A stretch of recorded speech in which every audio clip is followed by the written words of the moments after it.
46 साल पहले ईरान के पास बहुत पैसा था। लोग वहाँ पे मजदूरी नहीं करते थे, बहुत कम लोग वहाँ पे मजदूरी करते थे।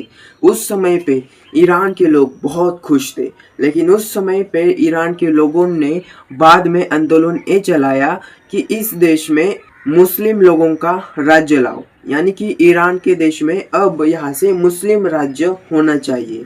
ऐसे 46 साल पहले लोग कहने लगे, ऐसे मोर्चा चलने लगा। और अब 46 साल के बाद अब की ईरान बहुत अलग है। अब की ईरान में पैसे नहीं है, जी हाँ, बहुत कम पैसे है। महंगा देश हो चुका है ईरान। ईरान के लोगों की महंगाई 7वें आसमान पे पहुंच चुकी है। हमारा $1 हमारे यहाँ $1 पे एक चीज मिल जाती है, लेकिन $1 की चीज ईरान में अभी 14 लाख रुपीस में मिल रही है। यार कितनी वियर्ड बात है। 46 साल पहले ईरान जो है वो बहुत अलग था। वहाँ पे 46 साल पहले के जो ईरान था उसमें हमें महंगाई बिल्कुल भी नहीं थी। उसमें ईरान बहुत रिच कंट्री मानी जाती थी। लेकिन अब 46 साल के बाद ईरान एक कंट्री अब गरीबों की कंट्री बन चुकी है, जहाँ पे महंगाई 7वें आसमान पे जा चुकी है, जहाँ पे बेरोजगारी बढ़ चुकी है और लोग अब बहुत नाखुश हैं। जी हाँ, 46 साल पहले ईरान रिचेस्ट कंट्री थी, तब उस समय पे ईरान ने एक मोर्चा निकाला था। जी हाँ, ईरान के लोग मोर्चा में शामिल हो चुके थे और मोर्चा में ईरान के लोग कह रहे थे यहाँ से आगे मुस्लिम का राज्य होना चाहिए। उसके बाद धीरे धीरे ईरान में मुस्लिम बढ़ते गए और अब ईरान एक मुस्लिम का ही राज्य है।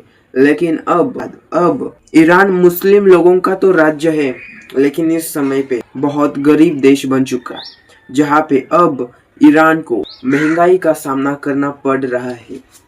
बहुत महंगाई ईरान में बढ़ चुकी है। लेकिन अब लोगों ने मोर्चा ये निकाला है कि भाई मुस्लिम लोगों का अब राज्य ईरान में नहीं होना चाहिए। यानी कि जो 46 साल पहले जो राज्य था वो राज्य वापस आना चाहिए। मुस्लिम लोगों को हटा दो इस दुनिया से, ऐसे वहाँ पे मोर्चा निकल रहे हैं। मुस्लिम लोगों को इस ईरान के देश से निकाल डालो, ऐसे वहाँ पे आंदोलन चल रहे हैं। लोग भीड़ में रास्ते पे निकल चुके हैं मोर्चा लेके कि मुस्लिम लोगों को कंट्री से बाहर कर दो, मुस्लिम लोगों को कंट्री से बाहर कर दो। तो यार क्या है आखिर मामला, मैं आपको बता देता हूँ। तो भाई मुस्लिम लोगों से ये महंगाई तो बढ़ नहीं सकती। महंगाई आपके सरकार के वजह से वहाँ पे बढ़ रही होगी, ये पहला पॉइंट, क्योंकि वहाँ के सरकार ने किसी और के देश से कर्ज ले लिया होगा, तो वो फेडने के लिए वहाँ की सरकार महंगाई बढ़ा रही होगी। तो उसी के कारण वहाँ पे महंगाई बढ़ रही है और आप नाखुश है। इसमें मुस्लिम लोगों की 1% भी गलती नहीं है। आपको एक बात पसंद नहीं है, हमारे कंट्री में ऐसी महंगाई बढ़ रही है, तो आप सीधा सरकार को क्वेश्चन करो ना भाई। मुस्लिम लोगों का इसमें क्या लेना देना है, ये मुझे अभी भी समझ में नहीं आ रहा। और हाल ही में एक युद्ध हो चुका था, पता है आपको? ईरान और इजराइल के बीच में एक युद्ध हो चुका था और इस युद्ध में ईरान ने अपनी कंट्री की बहुत सारी चीज गवा दी है और बाहर के देश से ईरान ने बहुत पैसा ले लिया है, कर्जा ले लिया है। तो भाई वो फेडने के लिए सरकार महंगाई बढ़ा रहा है वहाँ पे, तो आप सरकार को डाउट करो भाई।